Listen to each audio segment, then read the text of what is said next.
Okay, good morning, everyone. Thanks very much for the invitation to contribute to this important and timely event.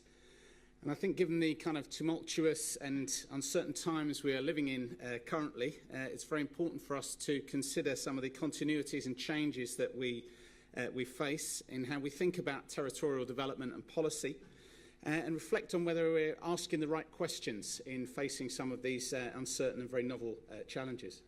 And in the talk today, I really want to try and do four things, really. Firstly, to sketch out something of this shifting context and suggest or identify some of the new questions that it's raising. Secondly, I want to try and argue that we need to go back almost to some fundamental questions about what kind of territorial development we're looking to design and for whom. Thirdly, to try and suggest some of the ways in which we might start moving towards discussions around integrated and tailored forms of territorial development and policy. And then lastly, to maybe try and echo some of our introductory comments then in identifying some of the challenges we might face ahead. So firstly then, let's begin to sketch out some of the shifting contours then in terms of territorial development and policy, and the new questions these are prompting and asking of us as researchers and policymakers. The first of which is this phenomenon that we're starting to hear talked about now of deglobalisation. Again, something that in the last few decades we may have thought was a novel idea in the sense that globalisation was constantly promoted as a kind of standard process. But of course, in the last perhaps decade or so since the financial crisis, we've seen the emergence of a whole series of entities, phenomena that we hadn't seen maybe since the 1930s. The rise of economic nationalism, populism, economic disintegration as opposed to economic integration, and the rise of a whole series of things of President Trump in the US, Brexit, which they're discussing today in Cabinet down the road, and the whole sense of international cooperation then being put into question really in terms of the benefits that it brings people and places. And even on metrics such as this one, just in terms of the measure of the percentage of world trade as a share of world GDP, that upward trajectory of the post-war period then being somehow interrupted then by current changes. And this has started to raise a whole series of questions then for folk working in territorial development and policy, particularly around this idea of reshoring. So if we've got to turn away from global integration, then are we getting a relocalization, almost a re-territorialization of value chains for goods and services? And we've seen this in terms of the emergence of new technologies, of increasing automation, stronger environmental regulation and concern with carbon footprints, consumer demands for more rapid and reduced their environmental impacts from goods and services, and a potential then in terms of territorial development questions of relocalising production chains that we thought had been stretched irreversibly on an international scale. So again, this is seen as something that might be opening up some new ideas around territorial development and policy opportunities. Secondly, perhaps we're seeing, again, a questioning of what had become a very dominant kind of narrative, this idea of city centrism, which had been very, very important in terms of territorial development and policy. And here we're familiar with the idea of these spatial spikes of urban centres across Europe and in other parts of the world that have become dominant in terms of shaping policy and territorial development in recent decades. And this kind of city-centrism narrative, the idea that you focused upon the needs of these most productive places within our economies, and then the wealth would somehow spill over into the less prosperous places, was underpinned by, I think, two things. One, a set of economic logics that have been very important, and another, a set of policies that have been reinforcing those logics. And firstly, this idea that urban scale, density, and economic integration then was very important in terms of an overall policy goal. The idea was really about trying to reduce frictions, geographical and social, enabling this rational sorting of people and capital across time and space so that they move towards their most productive uses and allocations. And of course, policies then sought to try and help this process then, liberalising planning, upgrading skills and education, facilitating labour mobility, trying to improve transport in and out of central cities, and even devolving powers and resources then to functional economic areas, as was mentioned in the opening remarks then. Rather than administrative boundaries guiding our policies then, there's been a move towards these more functional types of organisation. But our recent research, I think, and we've been involved with colleagues, Ron Martin has led a team looking at city economic evolution at Cambridge that we've been involved in, has been trying to suggest that actually scale and density are not always and everywhere the key determinants of city growth. In some cases, in national context then, smaller and medium-sized cities are important and have outperformed larger cities. And the idea of trying to connect cities more thoroughly and more prosperously perhaps into their connections with their wider city regions, with smaller cities, towns, rural and coastal areas then has become more important. And certainly the whole narrative of the left behind people and places have often been seen to be those outside those city cores. We'll come back to that in a moment. And also there's been a questioning to a degree as well of whether decentralisation is actually sufficient as well as necessary for the kinds of territorial development policy that we'd like to see. And again, ESPON has been pioneering in terms of trying to open up this geography away from a city-centric type of development. The Town project, for example, I think has been a very exemplary piece of research in terms of trying to widen that geographical frame. Now, another very fashionable and emergent current in the changing context then has been the rise of so-called disruptive, transformative forms of technology. And of course, this is really shaking up the very foundations, I suppose, of economic activity and the research questions that we face. And certainly the rise of automation, digitalisation, the platform economy, so to speak, has been very important in terms of shaping economic activity, work and employment into the future. And yet, as researchers, we're still struggling, I think, to try to grasp, map, to identify the data that might enable us to get a grasp on where these things are happening. It's very interesting to understand this idea of real-time research. I think that's something that terrifies scientists, actually, in terms of the policy-making community and its demands for knowledge, evidence and analysis. But certainly when we look at the kinds of skills in cloud computing, particular forms of program and coding skills and so forth that are seen as important to this new and emergent digital economy, we're maybe not so good at grasping where they're developing and trying to understand their implications then for territorial development and policy. And of course, in terms of the ability of places then to actually respond, as they have done historically, to economic transformations in the technologies that underpin economic activities, then there's often a very, very geographically varied spread then across the piece then of the levels of people involved and having tertiary level qualifications across European Union member states. This is a chart from the most recent cohesion report.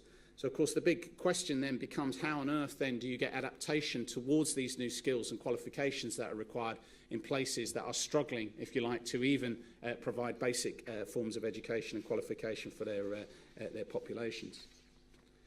Worryingly too is the sense that after the crisis then sustainability was somehow sidelined then as the priority became economic recovery and getting the kind of standard economic growth model and machine working again. And certainly amongst the economic and political uncertainty and turmoil at the present, sustainability questions have been buffeted, I think, and questioned as an issue. And this is despite, again, much research that has been revealing the fact that the impacts of climate change, the increasing costs of deferring action on mitigation and adaptation then have become much more pressing questions for cities and regions across Europe and beyond. And there's been some very interesting work trying to understand the pathways of transition. Tim Foxon and colleagues at Sussex University have been trying to sketch out what they call these kind of pathways from high to low carbon energy systems. They've been trying to understand the different ranges of factors involved to try and effect that transition. And there's certainly a very fruitful avenue, I think, and dimension building in a more geographical understanding to these kind of more technology-focused questions of sustainability and its transition. And again, we come back to our persistent and enduring interest in social and spatial inequalities. As mentioned by in the introductory comments then, these are being stoked up in the contemporary period. We've found a new form, if you like, a shorthand, if you like, for the disadvantaged and the lagging people and places across Europe and beyond, the so-called left behind, the places hurt by the previous model of globalisation. And I think recognising that some of the approaches to development that we've been following previously are maybe not ever going to bring back some of these places into the formal or mainstream economy. So there's been quite a lot of work done in the UK by an organisation called the Foundational Economy Collective, which has been in some ways challenging the preoccupation that we've had with individual consumption, market incomes and jobs as being the package of development that we're trying to promote on a territorial basis. They argue that when you look at just market incomes per capita, they're not very equally distributed, and they're a poor guide to social well-being, another form of understanding what kind of development we're after. and they argue that actually citizen well-being is much more dependent upon their collective consumption than within networks and branches. So they've been doing some concrete work in Wales and other parts of the UK to try and get a focus back on this, what they call the social and material infrastructure then that offers the foundation of civilised life. So whether that be the network utilities of power, of water and so forth, of waste disposal systems, as well as what they call providential services of education, health and elder care. So they're trying to shift in response to that left behind question, then the whole frame, the whole meaning of what development might be about. And again, that raises some very profound questions, I think, for us as researchers and policymakers. A further point, of course, is the whole question of decentralisation and institutional quality. And in Europe, we still have a very varied picture, if you like, in terms of the evolution of local autonomy across our individual member states. The research evidence is still very mixed in terms of its impact on economic growth and public policy outcomes, which very much dependent on the resources, the powers that are actually decentralised and how they're packaged up in individual national contexts. And again, we've done a lot of work here. I think there's been some excellent analysis across Europe then in terms of developing this European Quality of Government Index, which has been very important, but obviously showing great disparities and differentiation across the European space.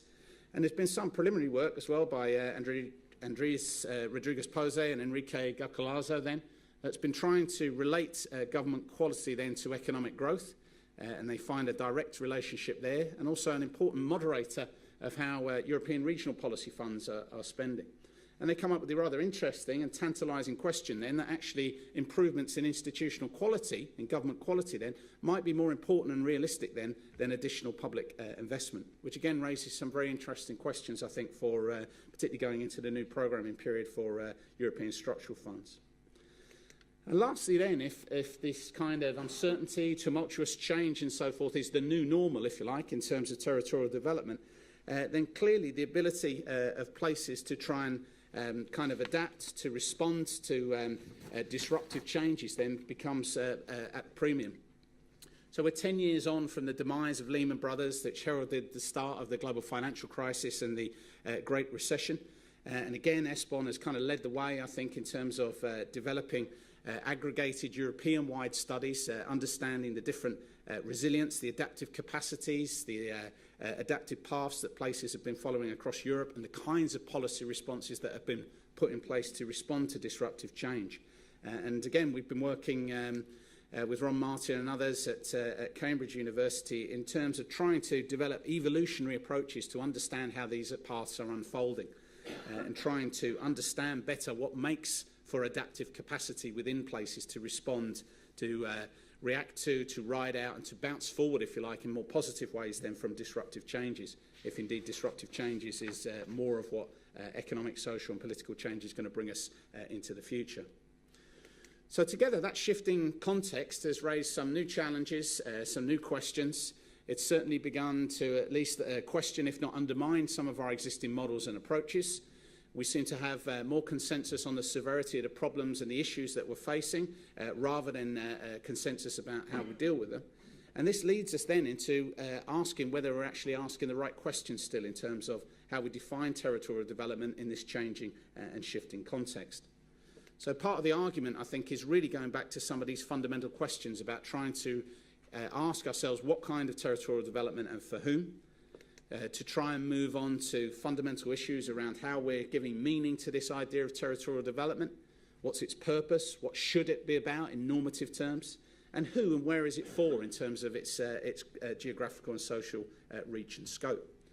And over the years, we've been working with Andres Rodriguez-Pose and John Tomany in terms of trying to draw some distinctions about how we might begin to answer these fundamental questions. So do we have an approach that is about absolutely raising the territorial development levels of places across the piece, or are we about closing the gaps between them? Similarly, are we focusing upon people or places? You know, there's a whole series of distinctions that we can begin to think about when we're attempting to try and answer some of these fundamental questions about territorial development. And a lot of this is connected, again drawing on this continuities point, with the rediscovery of ideas around development, that it can't just be about narrowly economic concerns. And again, going back to Dudley Sears in the late 1960s then, was picking up on this idea that development is much more than just economic growth. And I think we've seen some of this starting to be informed at the European level and even global level with the Sustainable Development Goals, the whole movement of thinking beyond GDP towards questions of quality of life, of well-being, and trying to understand the geographical dimensions to that. We've had a movement too, more latterly, after the crisis then, towards inclusive forms of growth. So the idea that the old economic model that delivered the crisis is something that we didn't want to go back to. But again, this has been a kind of uneven process and raises a number of very fundamental questions about how we understand economy and what it might mean for territorial development. So on the left-hand side, there is a sense that there's a growth plus model if we're trying to move towards inclusive growth. So this is something that's really about trying to suggest that the economic growth model isn't a problem. It's not something that's broken that needs fixing. We just need to connect more people and places to that growth. Yeah? So this is fundamentally a sense that more growth needs more inclusion. So the idea that we can actually try and bolt more people into this growth model, but we don't actually need to change the growth model. Now, alternatively, and again, something that's very challenging for us as researchers and policymakers, is thinking about, well, if we wanted actually to build a more inclusive economy, then that might mean changing the economic model, orientating it towards more social goals in the first place, rather than adding the inclusion on afterwards. So this raises a whole series of very challenging issues and questions, I think, in terms of how we go about answering those basic concerns.